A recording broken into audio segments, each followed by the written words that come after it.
நமக்கு 1947 சுதந்திரம். அட்லி இங்கிலாந்தினுடைய பிரதமர் அறிவிக்கிறார், 2 ஆண்டு காலம் நாம நம்மளை எப்படி ஆள வேண்டும் என்பதற்காக ஒரு நிர்ணய சபை 2 ஆண்டு காலம் ஆய்வு செய்து நாம் நமக்காக ஒரு அரசியல் சாசன சட்டத்தை உருவாக்கி இருக்கிறோம். இறையாண்மை மிக்க ஒரு குடியரசு, ஜனநாயக குடியரசு, மதச்சார்பின்மை குடியரசு, சமதர்ம குடியரசு. இதுதான் நம்மளுடைய அரசியல் சாசன சட்டத்தினுடைய வடிவம். இந்த 75 ஆண்டுகளாக எந்த பிரச்சனையும் இல்லை. ஆனால் இன்று நாட்டில் ஆண்டு கொண்டிருக்கிற இந்த பாசிச பாஜகவினால் மிகப்பெரிய தாக்குதலுக்கு இந்த அரசியல் சட்டம் ஆளாகி கொண்டிருக்கிறது. கிண்டல் கேலிக்கு இந்த சட்டம் ஆளாகி கொண்டிருக்கிறது. இந்த சட்டத்தை தூக்கி எறிய வேண்டும் என்று இந்த பாஜக கும்பல், RSS கும்பல் திட்டம் தீட்டிக் கொண்டிருக்கிறது. நம்ம எவ்வளவு பெரிய ஒரு இக்கட்டான, ஒரு அவகரமான, கேவலமான ஒரு இழி நிலையில நம்மள இந்த கூட்டம், இந்த RSS கும்பல், இந்த இந்துத்துவ பிஜேபி கும்பல் வைத்திருந்தது என்றால் 2000 ஆண்டுகளாக நமக்கு படிப்பு கிடையாது. தலித்துகள்லாம் ஊரை விட்டு வெளியில இருப்பான்.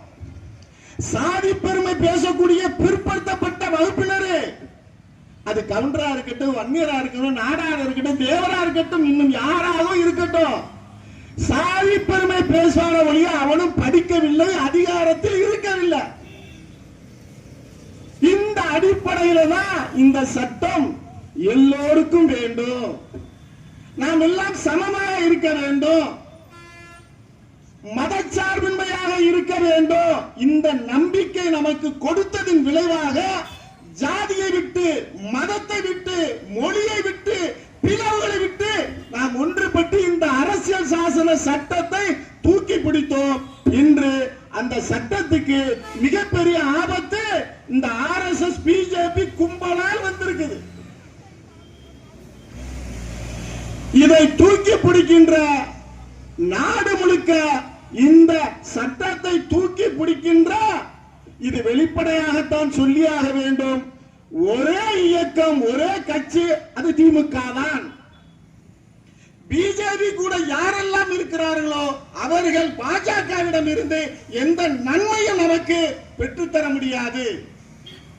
அது மாநில சுய ஆட்சியாக இருக்கட்டும், கல்வியாக இருக்கட்டும், இந்த நாட்டினுடைய அடிப்படை கட்டமைப்பாக இருக்கட்டும், இவர்களால் செய்து தர முடியாது.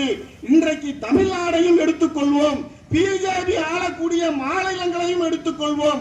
கல்வியில, பொருளாதாரத்துல, வேலை வாய்ப்புல யார் கொடுத்த புள்ளி விவரம்? ஒன்றிய அரசு, இந்த மோடி அரசு கொடுத்த புள்ளி விவரத்துல நம்பர் 1, நம்பர் 2, நம்பர் 3 இருப்பது யார் என்றால் தமிழ்நாடு.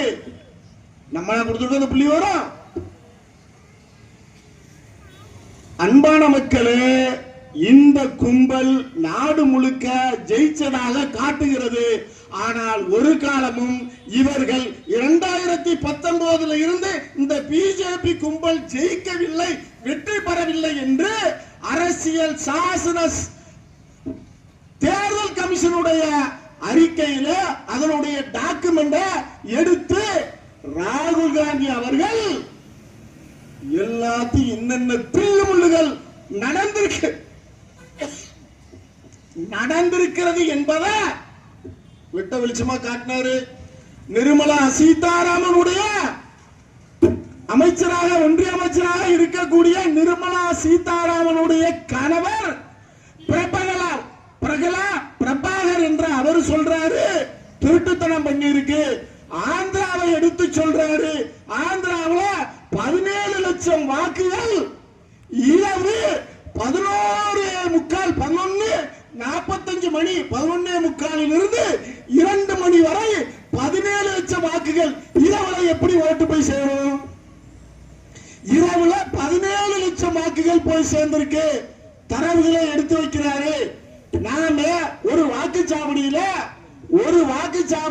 1 மணி நேரத்துக்கு 461 வாக்குகள் விழப்பட்டிருக்கு. அது எப்படி விழ முடியும்? ஒருத்தருடைய வாக்கு 6 நொடியில செலுத்த முடியுமா? அப்படி 6 நொடியில் செலுத்தினால் மட்டும்தான் 461 வாக்குகள் போட முடியும். அன்பான மக்களே, மிகப்பெரிய தில்லுமுள்ளுகள் இந்த நாட்டில தேர்தல் கமிஷனால் நடக்கிறது. நமக்கு வாக்கு தேர்தல் இருக்கு, தேர்தல் நிற்கக்கூடிய உரிமை, இது அடிப்படை உரிமை. உச்ச நீதிமன்றம் சொல்லுகிறது இது அடிப்படை உரிமை இல்ல. எதை வச்சு சொல்லுது? ஏப்பா நீங்கள் இப்படி திருட்டுத்தனம் பண்ணிருக்கீங்க, எலெக்ஷன்ல தில்லுமுள்ளு பண்ணிருக்கீங்க, எங்களுக்கு சிசிடிவி ஃபுட்டேஜ் தாங்க, தரமாட்டோம், அழிச்சிட்டோம். சரிப்பா, விவி பேட்டில் உள்ள அந்த ரசீதை தாங்க, இல்ல அதுவும் இல்ல. அப்ப இதையெல்லாம் நீதிமன்றங்கள் எடுத்துக்கொள்கிறது. அப்ப நீதிமன்றங்கள் எல்லாம் யாருகிட்ட இருக்கிறாங்க? ஒரு சாமானியனுடைய கடைசி நம்பிக்கை நீதிமன்றம். அந்த நீதிமன்றம் இப்ப யாரு கையில இருக்கிறது? மக்களே, நாம் வெறுப்பு அரசியலுக்கு உட்பட்டவர்கள். நாம் இனமோ, நம்முடைய மொழியோ, நம்மளுடைய இது இருக்குல்ல ஜீனு, இந்த வெறுப்பு அரசியலை பண்ணினது கிடையாது. நீங்கள் தமிழ் தாய் வாழ்த்துல கூட நீங்க பார்க்கலாம். என்ன பார்க்கலாம்? தமிழ் தாய் வாழ்த்துல ஆரியம் உலக வழக்கொழிந்து அழிந்து வருதா? இது வெறுப்பா இல்லையா? ஆரியம் நமக்கு அனைத்து விதமான அக்கிரமங்களையும் அநியாயமும் செய்திருக்கிறது.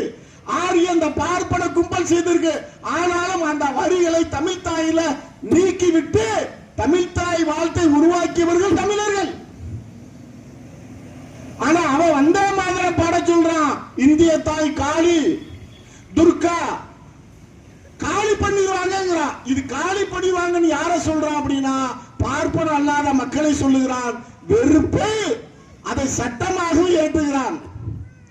அப்ப தன்னிச்சையாக இயங்கக்கூடிய இந்த தேர்தல் கமிஷன், இந்த நீதிமன்றங்கள், இதெல்லாம் அதனால தான் தமிழ்நாடு சொல்லுகிறது, நாம் இந்த பாசிச கும்பலை வீழ்த்தியாக வேண்டும்.